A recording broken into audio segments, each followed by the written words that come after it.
송원재TV 시작합니다. 이제 총선이 꼭 한 달 남았습니다. 총선이 한 달 앞으로 이렇게 다가오면서 많은 여론조사 결과도 발표가 되고 있습니다. 국민의힘이 앞서느냐 민주당이 앞서느냐, 조국 신당이 좀 지지율이 높아지고 있는데 이 조국 신당은 결국은 민주당 아니냐, 민주당과 합칠 것이 아니냐, 그래서 민주당과 조국 신당의 지지율을 합하게 되면 비슷한 동률이다 지금 현재, 이런 여론조사 결과도 있고요.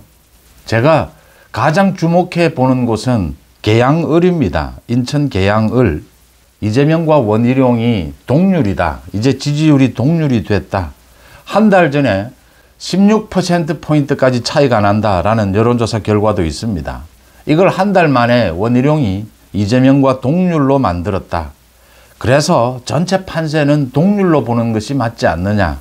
이 조국 신당이 지금 민주당 지지층과 또 이 좌파 진보 쪽의 지지율을 좀 엮어서 지지율이 높아지고는 있습니다. 그런데 이게 지금 조국 신당이 지역구 후보를 공천하지는 않습니다. 비례대표 후보만 공천을 하죠. 그 부분이 있고요. 그 부분에 차이가 있고, 비례대표는 46석입니다. 전체 300석 가운데 이 비율이 있는 것이기 때문에 조국 신당의 지지율을 민주당이 합한다라고 하더라도 국민의힘이 조금 앞서고 있는 것은 사실이고요. 전체적인 흐름입니다. 국민의힘 지지율이 높아지고 있고 민주당의 지지율은 낮아지고 있다. 그 다음 이 승부처입니다. 앞으로 한 달 동안 정말 판을 뒤집어 엎을 정도의 큰 변수는 없습니다. 이젠 정말 정밀하게 지지층을 다지고 지금 와서 지지 후보를 바꾸겠다, 정당을 바꾸겠다. 여론조사 결과로는 20% 정도 나옵니다. 그런데 실제적으로 바꾸는 사람은 10% 언저리일 것이다, 이렇게 보입니다. 전체적인 흐름은 국민의힘이 좀 앞서고 있다, 상승세다. 그 다음 오차범위 내든 오차범위 바뀌든 국민의힘이 지역구에서나 비례대표에서나 조금 앞서고 있는 것은 사실입니다. 그런데 판세 전체를 놓고는 동률로 보는 것이 맞다. 지금부터 승부다. 이제 정밀한 승부에 들어가야 한다. 28일부터 본격 선거전이 펼쳐집니다.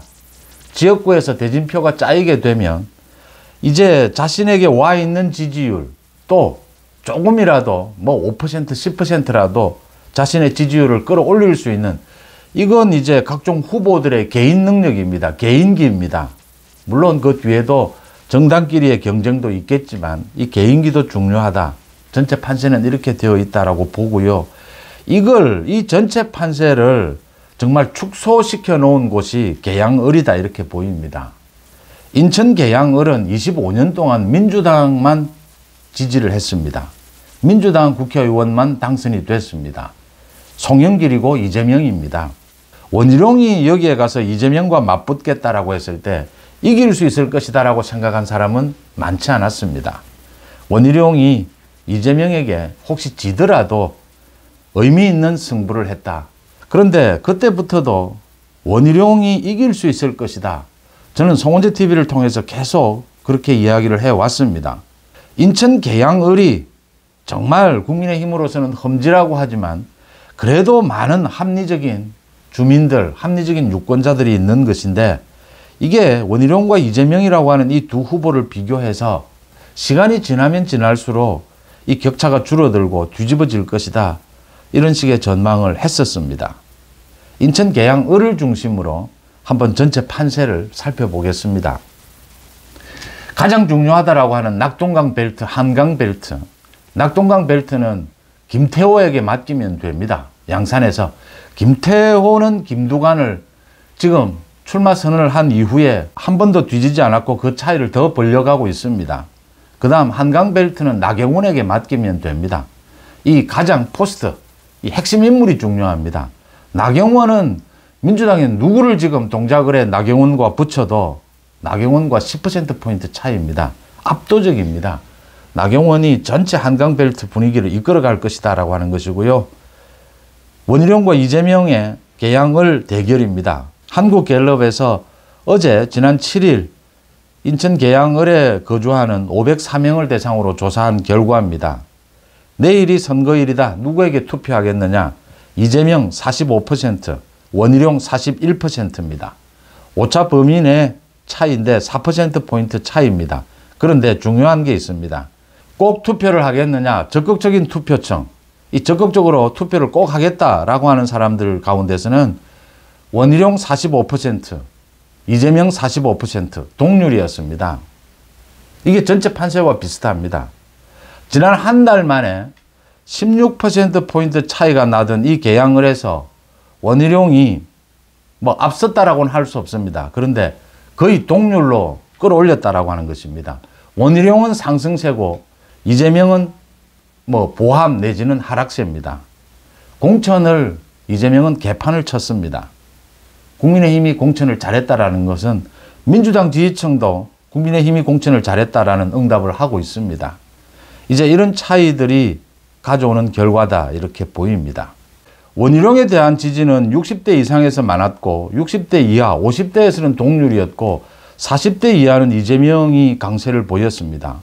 특히 제가 주목하는 것은 이 남성들은 원희룡을 많이 지지하는데 여성들은 이재명을 많이 지지합니다. 10%포인트 이상 이재명을 지지를 합니다. 원희룡의 선거를 보면 남자들의 지지를 많이 받습니다. 여자들의 지지를 좀 받지 못하는, 그게 원희룡의 이 대중성 이런 부분에 발목을 잡아온 게 사실입니다. 이 개항을에서도 이 부분이 나타나고 있습니다. 남성들은 이 굉장히 많이 원희룡을 지지를 하는데 여성들은 남성들보다 훨씬 더 큰 폭으로 이재명을 지지를 합니다. 왜 이런 일이 벌어질까? 어제 재미있는 일 두 가지가 있었습니다. 원희룡과 관계되는, 이걸 소개를 해드리겠습니다. 원희룡이 지금 국가대표 축구선수죠. 이천수와 매일 함께 다니고 있습니다. 그런데 어제는 인천 계양에 있는 귤현 초등학교를 찾았습니다. 이 초등학생들이 모두 이천수를 알아보고 이천수로 다 몰렸습니다. 이 유세하던 도중에 원희룡은 혼자 서 있었습니다. 그 옆에서 이천수는 초등학생에게 둘러싸여서 사인을 해주고 뭐 인기 만점이었죠. 원희룡이 이 사진을 또 자신의 페이스북에 올렸습니다. 자신도 초통령이 되고 싶다, 이천수처럼. 자신은 완전히 외톨이로 떨어져 있고 초등학생들이 이천수에게 다 몰렸습니다. 그 모습을 보면서 뭐 초등학생들이 이천수를 좋아하는 건 축구를 좋아할 때 아닙니까? 또 원희룡을 뭐 초등학생들이 잘 알기나 하겠습니까? 원희룡이 지금 이천수와 함께 계속 이 계양을을 다니고 있습니다. 원희룡 하면 바로 옆에 이천수가 붙어 있습니다. 그런데 여기에서 제가 한 가지만 지적을 할까 합니다. 지금 뭐 선거운동을 잘하고 있는데 원희룡이 굳이 제가 뭐 간섭하는 것처럼 들릴까봐 조심스럽기는 합니다만, 그래도 원희룡에게는 지금 두 가지가 필요합니다. 원희룡은 지금도 따라가고 있습니다. 추격하고 있습니다. 계양을은 험한 지역입니다. 계속 추격해야 합니다. 이제 총선이 한 달 남은 만큼 많은 것들이 바뀌게 될 겁니다. 이재명, 한동훈과는 토론회를 피했지만 원희룡과는 토론회를 해야 할 겁니다. 이제 구체적으로 공약 대결도 펼치게 될 겁니다. 이런 공약 대결, 토론회에서 원희룡이 이재명을 이기지 못할 이유는 전혀 없습니다. 문제는 이미지입니다. 이미지. 이게 여성 유권자들에게 왜 이 원희룡이 인기가 없느냐, 참 이게 숙제입니다. 그래서 제가 이걸 제안을 합니다. 이천수와 지금 계속 손잡고 다니고 있는데, 기억을 해보시면 며칠 전에 이 한동훈이 계양을 지원 유세를 갔을 때, 찾았을 때 한동훈과 이렇게 세 명이 서 있는 모습은 또 달랐습니다. 이 이미지가, 선거에서 이미지도 참 중요합니다. 원희룡과 이천수는 참 잘 맞는 조합입니다. 그런데 두 사람의 이미지가 너무 닮았습니다. 너무 좀 비슷한 게 있습니다. 뭐 꼭 외모만이 아니고요. 거기에 한동훈이 끼니까 훨씬 분위기가 달라졌다. 그래서 앞으로는 이천수와 함께 다니더라도 한동훈 같은 또 다른 그런 파트너를 구해서, 이천수와 이미지가 다른 그런 파트너를 구해서 같이 다니거나, 이천수와는 조금 떨어지고 그 파트너와 계속 많이 다니는 이런 이미지 싸움도 할 필요가 있다라는 부분을 지적을 합니다. 이게 이미지도 중요하고 뭐 정치적 내공도 중요하고 모두 다 중요합니다. 이런 요인들이 다 버무러져서 결정을 하게 되는 것입니다. 그래서 여성 유권자들에게 좀 더 친밀하게 다가갈 수 있는 그런 이미지, 그런 이미지의 파트너를 발굴하는 것이 어떻느냐 이렇게 봅니다. 어제 또 재밌는 이야기가 한 가지 더 있었습니다. 그러니까 지난 6일 유튜브에서 방송이 된 것인데 어제 화제가 됐습니다. 이 한 유튜브에 원희룡이 출연을 해서 주로 뭐 예능을 다루는 가벼운 이런 내용들입니다. 외모나 뭐 이런 것들을 가지고 이야기를 하는, 거기서 원희룡이 외모 이야기를 많이 했습니다. 자신이 뭐 서울대나 모두 수석을 했으니까 지능은 뛰어난데 이 외모가 좀 문제가 있다. 거울만 보면 스트레스가 쌓인다. 자기 동기동창인 대학에 조국이나 나경원 외모에서 99점이다. 조국, 나경원을 보면 참 부럽다, 외모가. 이 정치를 하는 사람이 이미지가 중요하니까. 그런데 자기는 거울을 보면 스트레스가 쌓인다. 이 이미지, 이천수 이야기와 마찬가지로 연결이 됩니다. 원희룡을 오래 지켜보면 원희룡의 저는 외모가 나쁘지 않다라고 생각합니다. 이게 잘생긴 것 뭐 중요하죠. 좋죠. 그런데 이 사람이, 정치인이 뭐 이렇게 잘생긴 것, 조국 잘생겼습니다. 예, 나경원도 잘생겼고, 그런데 신뢰가 더 중요하지 않습니까? 그런 신뢰감을 주는 얼굴, 그런 신뢰감을 주는 이미지가 더 중요하다 이렇게 봅니다. 뭐 눈이 잘생기고 코가 잘생기고 이것보다는. 저는 그런 면에서 조국보다 원희룡이 훨씬 우위에 있다라고 보고요. 뭐 나경원도 뭐 잘생겼다라는 것보다는 신뢰감을 주는 그런 이미지지만 원희룡도 충분히 그런 이미지다라는 것이고요.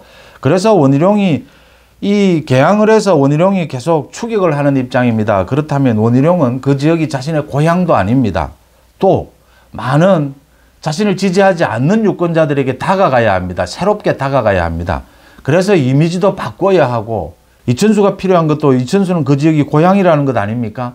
그래서 그 이천수의 이미지를 빌려왔다면 이제는 좀 여성들 유권자에게 다가가는 그런 이미지 쇄신도 필요하다라는 것이고요. 조국과 원희룡을 비교해서 저는 신뢰감에서 절대로 원희룡이 떨어지지 않는다라고 봅니다. 조국과 같은 얼굴이, 조국 잘생겼습니다. 키도 크고 훤칠하죠. 그런데 정치인의 이미지는 가장 중요한 게 신뢰지 않습니까? 우리 사회관계에서도. 그런 점에서 원희룡이 절대로 밀릴 이유가 없다라는 것이고요. 특히 이재명과 원희룡을 비교를 하면, 이재명을 가지고 뭐 영화 배우보다 잘생겼다라고 하는데 그건 뭐 모르겠습니다만 사람마다 다 취향이 있으니까 다를 수 있습니다. 그런데 잘생겼다 못생겼다 해서도 원희룡이 낫고, 신뢰도 측면에서는 뭐 원희룡이 100점이면 이재명은 마이너스 아닙니까? 또 특히 여성 유권자들의 이 지지가 참 문제가 되는데, 그 인천 계양을에 근처지 않습니까? 부천은. 그 부천에 아직도 살고 있죠. 김부선 씨, 영화배우 김부선 씨. 김부선 씨와 그 이재명의 관계, 아직도 많은 의문들이 있습니다. 특히 그 6개월 이상 그 김부선 씨 집에서 생활을 하면서도 점심 한 끼 샀다는 것 아닙니까? 이재명이 김부선에게 그 낙지볶음 말이죠. 김부선이 밝힌 이야기입니다. 그래서 이재명이 자주 오고 하니까 그 뭐 난방비도 많이 들어서 난방열 사지 않습니까? 오래전에 김부선 씨가 그 난방비 그 증언을 하러 국회에 나온 적도 있습니다. 그때 뭐 지나가는 걸 저도 본 적이 있는데, 김부선 씨 문제도 있고, 원희룡을 자세히 들여다보면, 자주 보면 굉장히 신뢰감 가는 얼굴입니다. 정치인이 뭐 무슨 이렇게 눈, 코, 입이 반듯반듯 잘생길 필요는 없지 않습니까? 신뢰를 주고 호감을 주면 되는 것이지 않습니까? 그런 점에서 원희룡 거울 보고 뭐 스트레스 받을 일도 없고요. 이천수를 통해서 계양을에 원희룡이 이제 밀착을 했다면, 계양을이 고향이다 라고 됐다면, 이제는 이천수와 정반대의 이미지를 가지고 또 원희룡의 이미지를 보완하는, 그건 어떨까? 그런 작업을 해보는 것은 어떨까? 원희룡이 이재명을 다 따라잡았고 이제 뒤집을 차례다. 이게 국민의힘의 지금 전체 판세다. 전국 판세다. 이렇게 봅니다. 국민의힘이 민주당에 졌습니다. 그런데 한동훈 위원장이 등장을 하면서 국민의힘이 민주당을 따라잡았습니다. 이재명의 민주당을 따라잡아서 이제 뒤집을 차례입니다. 앞으로 뒤집을 수 있는 많은 요인들은 있습니다. 판 전체를 뒤흔들 그런 변수는 없습니다. 이젠 정밀하게 한 표 한 표에 접근해야 합니다. 공약을 통해서, 이제 1대1 대결을 통해서 각종 정밀한 작전이 필요할 때다. 그런 점에서 원희룡, 한동훈의 또 케미, 어제는 제가 윤석열 대통령과 한동훈 위원장의 케미를 말씀을 드렸습니다. 이제는 한동훈과 원희룡의 케미를 한번 지켜봐야 될 때다. 원희룡에게 왜 여성 유권자들이 마음을 열지 않는지, 참 원희룡 자신도 지난 20년 넘게 숙제처럼 있는 것입니다. 송재TV 마칩니다. 고맙습니다.